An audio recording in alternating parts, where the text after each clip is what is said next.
I'm Don Nelson with your 6 on your side headlines for Monday, October 29th. Folks in the Treasure Valley are coming together after Saturday's tragic shooting at a synagogue in Pittsburgh that left 11 dead. A public memorial service held this evening to remember those who lost their lives. The rabbi at Shabbat Jewish Center in Boise says tonight's gathering is an evening of reflection, prayer, and solidarity in the face of a senseless act of hatred. People are struggling with grief, with confusion, wondering where do we go from here? What's the path forward? And I don't have all the answers, but I know that by coming together, the path forward is bright. The rabbi says this tragic event has demonstrated what a wonderful community we live in here. People from all walks of life have been coming forward with flowers, words of condolences, and support. The Anne Frank Human Rights Memorial in downtown Boise also providing folks with a place to process their grief. Folks from the Jewish community and the larger Boise community gathering there today. Mourners placing flowers and messages to show support in the wake of the deadliest attack on Jewish people in American history. I just can't believe that that's the climate that we're living in today. Why are people going around killing each other? It's nonsense and stupid. Members of the Jewish community told us they are grateful for the memorial and that it really helps with the healing process in the wake of this tragedy. High school students spoke outside the Ada County Courthouse on what they are calling their right to a stable climate future and using art to send the message. 21 high school students from the Boise School District displayed their works of art to represent the 21 people aged 11 to 22 who filed a lawsuit against the federal government back in 2015 for their right to a stable climate future. Students across the valley painted away their climate change will negatively impact Idahoans according to their research, including effects on recreational skiing, farm workers, and air quality. We are paying attention. Even if we're not of voting age yet, we're still paying attention to what's happening, especially the things that directly affect us, like climate change, because our future is at stake and we want to preserve that.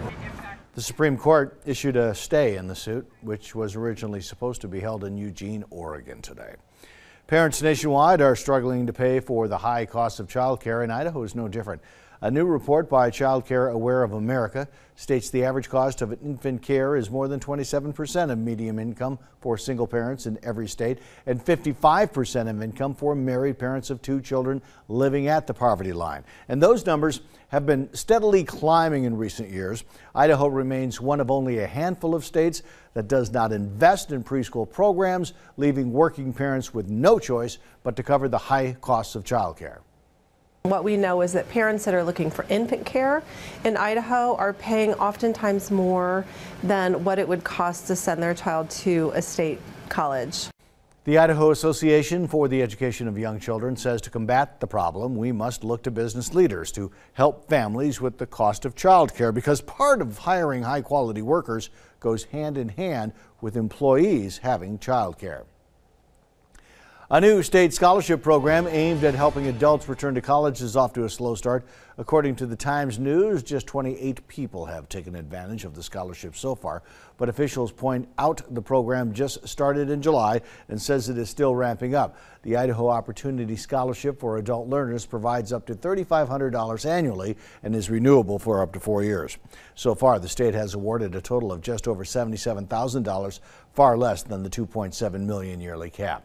The Boise State Broncos have reeled off 3 wins in a row after defeating Air Force on their home turf for the first time ever, 48-38 in a thriller down in Colorado Springs. The Broncos have moved into second place in the Mountain West Conference, trailing only Utah State, who remains unbeaten. This week is homecoming, and now Boise State turns their attention to BYU.